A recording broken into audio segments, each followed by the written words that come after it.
ஒரு காலத்திலே இந்திய நாட்டை வெறுத்த, பாகிஸ்தானுக்கு ஆதரவாக இருந்த, பயங்கரவாதிகளை கைது செய்ய சொல்லக்கூடிய ராணுவ வீரர்களை கல்லறிந்து கொன்ற காஷ்மீரை சேர்ந்த மக்கள் இன்றைக்கு பயங்கரவாதிகள் ஒழிக்கப்பட வேண்டும், பாகிஸ்தான் ஒழிக்கப்பட வேண்டும் என்பதற்காக வீதியிலே இறங்கி போராடி கொண்டிருக்கின்றார்கள்.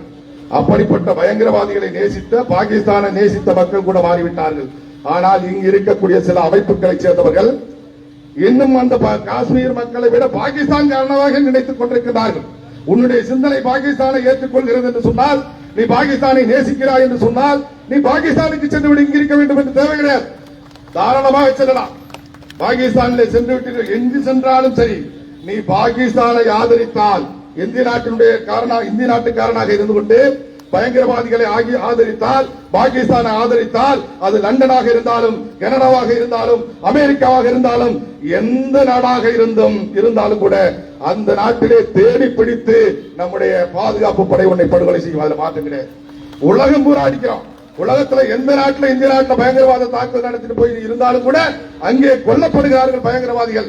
அப்படிப்பட்ட ஒரு ஆண்மையான ஆட்சி நடத்தி கொண்டிருக்கக்கூடிய நரேந்திர மோடி அவருடைய ஆட்சிக்கு எதிராக தொடர்ச்சியாக இந்த பகுதியிலே பிரச்சாரம், தொடர்ச்சியாக எப்படியாவது இந்த பகுதியிலே கலவரத்தை உண்டு செய்துவிட வேண்டும் என்பதற்காக முயற்சி. ஆனால் நிச்சயமாக நடைபெறாது.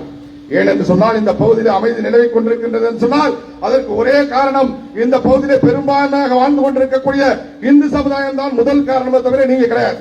உங்களை போன்ற சீர்கெட்ட அமைப்புகள் கிடையாது. அதே போல தேசபக்தி மிக்க முஸ்லிம்களும் இங்கே அமைதி நிலவ வேண்டும் என்று விரும்புகின்றார்கள்.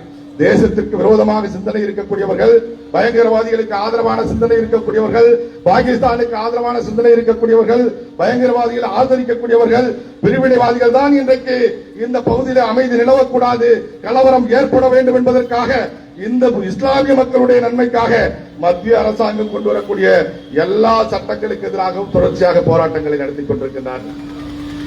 இத்தனை ஆண்டு காலமாக நாமும் பொறுத்திருந்தோம். காவல்துறை, இங்க இருக்கக்கூடிய இந்த மாவட்டத்தில் இருக்கக்கூடிய காவல்துறை எந்த காவல்துறையாக இருந்தாலும் சரிதான், பல ஆண்டு காலமாக நாம் பார்த்துக் கொண்டிருக்கின்றோம். யார் வேண்டுமானாலும் போராட்டம் நடத்தலாம். அது எஸ்டிபி அமைப்பு நடத்தலாம், தமிழ்நாடு ஜவுஹி ஜமாத் நடத்தலாம், பாகிஸ்தான் இருக்கக்கூடிய பயங்கரவாதி வந்து கூட்டம் போடுறா கூட இங்க போடலாம், அமித் சயீத் வந்து இங்க கூட்டம் போடுறா கூட போடலாம், காவல்துறை அனுமதி கொடுக்கும். ஆனா பிஜேபி கார இந்து இயக்கத்துக்கார போடணும்னு சொன்னா அனுமதி கிடையாது. உடனே அதை தடுத்து நிறுத்துறது, கைது பண்றது, சிறையில் அடைக்கிறது, கேஸ் போடுறது, வழக்கு போடுறது, இது வழக்கமா போச்சு. அந்த அடிப்படையில் தான் இன்னைக்கு தேசிய கொடி ஊர்வலத்தை கூட தடுத்து நிறுத்திருக்காங்க. எந்த ஆர்ப்பாட்டத்தை நடத்துறதுக்கு அனுமதி கிடையாது. 3 மணி வரைக்கும் பேச்சுவார்த்தை. அதனால காவல்துறை இன்னைக்கு நீங்க ஞாபகத்தில் வச்சுக்கணும், இனிமேலுக்கு முஸ்லீம் அமைப்பு எந்த அமைப்பு அது யாராக இருக்கட்டும், ஒரு கூட்டம் முத்துப்பேட்டையில போட்டா அடுத்த நாள் அடுத்த கூட்டம் பிஜேபி போடும், இல்லைன்னா RSS போடும், இல்லைன்னா இந்து முன்னணி போடும், இல்லன்னா VHP போடும். எங்கிட்ட 40க்கு மேற்பட்ட அமைப்பு இருக்கு. 4 அமைப்பு கிடையாது, 40க்கு மேற்பட்ட அமைப்பு இருக்கு எங்கிட்ட. இனிமே ஒரு கூட்டணி யாருக்காவது இந்த காவல்துறை அனுமதி கொடுத்து இங்க கூட்டம் போட்டு மத்திய அரசாங்கத்தை விமர்சிக்கிறோம்னு சொல்லி இந்துக்களை விமர்சிக்கிறது, இந்து கடவுளை விமர்சிக்கிறது, அந்த மாதிரியான நடவடிக்கைகள் இருந்துச்சுன்னு சொன்னா அடுத்த நாள் மறு கூட்டம் நடக்கும். இங்க அமைதிங்கிறத நீங்க எதிர்பார்க்க முடியாது. நிச்சயமா அவர்களுடைய ஆசையை நிறைவேற்ற மாதிரி ஆய்வு காவல்துறை. இதுதான் கடைசி. காவல்துறைக்கும் இதுதான் கடைசி. இங்க இருக்கக்கூடிய இஸ்லாமிய அமைப்புகளுக்கும் இதுதான் கடைசி. இதோடு நீங்கள் நிறுத்திக் கொள்ள வேண்டாம். இல்லைன்னு சொன்னா கண்டிப்பாக ஏற்படக்கூடிய விளைவுகளுக்கு நீங்கள் தான் பொறுப்பாவீர்கள். இங்கே இருக்கக்கூடிய வர்த்தகர்கள், பொதுமக்கள் நீங்க எதிர்ப்பு தெரிவிக்கணும். இங்க இருக்கக்கூடிய இஸ்லாமியர்கள் எதிர்ப்பு தெரிவிக்கணும். பிஜேபிக்கு கூட்டம் போட்டு இத்தனை ஆண்டு காலம் ஆச்சு, இந்து முன்னணி கூட்டம் போட்டு எத்தனை ஆண்டு காலம் ஆச்சு. ஏன்னா நாங்க பிரச்சனை வரக்கூடாதுன்னு நினைக்கிறோம், அமைதியா இருக்குன்னு நினைக்கிறோம். ஆனா தொடர்ச்சியா 6 மாசத்துக்கு ஒரு கூட்டம், 3 மாசத்துக்கு ஒரு கூட்டம் போடுறப்ப எல்லாம் பேசுறது, மத்திய அரசாங்கத்தை பேசுறது, மத்திய அரசாங்கத்துடைய மக்கள் திட்டங்களை பேசுறது, இந்துக்களுக்கு எதிராக பேசுறது, விநாயகர் ஊர்வலத்துக்கு எதிராக பேசுறது, இதை தொடர்ச்சியா இந்த அமைப்புகள் பண்ணிட்டு இருக்கு, காவல்துறை பார்த்துக்கிட்டு இருக்கு. இனிமேலுக்கு இந்த மாதிரி ஒரு கூட்டம் இந்த முத்துப்பேட்டை நடந்துச்சுன்னா நடக்கிறதே வேற. அதை ஞாபகம், இந்த மாதிரி ரோட்ல போற புறம்போக்கு, ரோட்ல பிச்சை எடுக்கிறவன், அரசியல் அனாத, அந்த மாதிரி பயெல்லாம் வந்து மைக்க பிடிச்சு பேசினா அப்புறம் என்ன நடக்குன்னு சொல்ல முடியாது. எங்களுக்கு ஆள் இருக்கு, எங்களுக்கு உங்களை மாதிரி இவர் தலைவர், இவரே கட்சியினுடைய தேசிய செயலாளர் வேலூர் இப்ராஹிம், இஸ்லாமிய மதத்தை சேர்ந்தவர், தேசத்தை நேசிக்கக்கூடியவர்கள். உங்களை மாதிரி ரோட்ல போற சாப்பாட்டுக்கு வழி இல்லாத ஒரு முஸ்லிமை பிடிச்சி கையில எடுத்து கொடுத்து புல்லா வச்சு வந்து இங்க பேச வைக்க எங்களால முடியும்.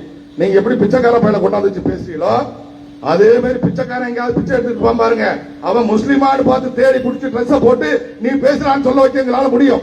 அதனால இத்தோட தயவு செஞ்சு இந்த பகுதியில் அமைதி இருக்கணும், கலவரம் ஏற்படக்கூடாது, வன்முறை ஏற்படக்கூடாது, வர்த்தகர்களுக்கு எந்த பாதிப்பு வரக்கூடாது, இங்க இருக்கக்கூடிய இஸ்லாமியர்களும் இந்துக்களும் ஒற்றுமையா இருக்கணும் அப்படின்னு நினைச்சா வர்த்தகர்களும் யாருக்கும் கூட்டம் நடத்துறதுக்கு அனுமதி கொடுக்க கூடாதுங்கிறத வலியுறுத்தணும். இங்க இருக்கக்கூடிய இஸ்லாமியர்களும் வலியுறுத்தணும். இல்லைன்னு சொன்னா நிச்சயமா பதிலுக்கு பதில் உண்டு, வினைக்கு எதிர்வினை உண்டு, தொடர்ச்சியாக நடக்கும், மாற்றம் கிடையாது. நீ பேசினா நீ பேசு, நான் பேசுவேன், நீ அடிச்சா நான் அடிப்பேன், நீ கூட்டம் போட்டா நான் கூட்டம் போடுவேன். கண்டிப்பா எந்த மாற்றம் கிடையாது. அதனால காவல்துறை ஏதோ பிஜேபி காரன் இந்து முன்னணிக்காரன் சொன்னா அப்படியே அமைதியா போயிருவான், சாம்பார் ஆயிட்டான்னு நினைச்சிட்டு கூடாது.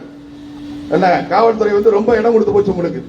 முத்துப்பேட்டையில ஒரு காலத்துல பாருங்க கட்சி தான் எப்படி இருந்தோம், இந்து இயக்கங்கள் எப்படி இருந்துச்சு. இன்னைக்கு பார்த்தா பிஜேபி ரொம்ப கேவலம். எங்க ஒன்றிய தலைவரை பார்த்தா வா போன்னு கூப்பிடுறது காவல்துறையில இருக்கக்கூடிய அதிகாரிகள். எங்க மாவட்ட பொறுப்பாளரை பார்த்தா வா போன்னு கூப்பிடுறது.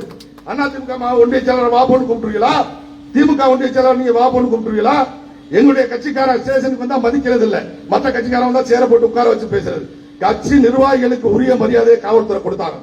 அது நீ எந்த கட்சியா இருந்தாலும் சரி, அது விடுதலை சிறுத்தையா இருந்தாலும் சரி, ஒரு கட்சியில ஒன்றிய செயலாளர் இருக்கிறான், ஒன்றிய தலைவர் இருக்கிறான்னு சொன்னா அவனுக்கு மரியாதை கொடுக்கணும். நீங்க எப்படிப்பட்ட அதிகாரியா வேணாலும் இருங்க, யாரு நீங்க யாரு வா போன்னு பேசுறதுக்கு, மிரட்டத்துக்கு நீங்க யாரு? தொடர்ச்சியாக நடந்துட்டு இருக்கு புதுப்பேட்டையில. தயவு செஞ்சு இதோட காவல்துறையை நிறுத்திக்கணும், இந்த இஸ்லாமிய அமைப்புகளும் நிறுத்திக்கணும் கேட்டுக்கிறேன். நன்றி, வணக்கம்.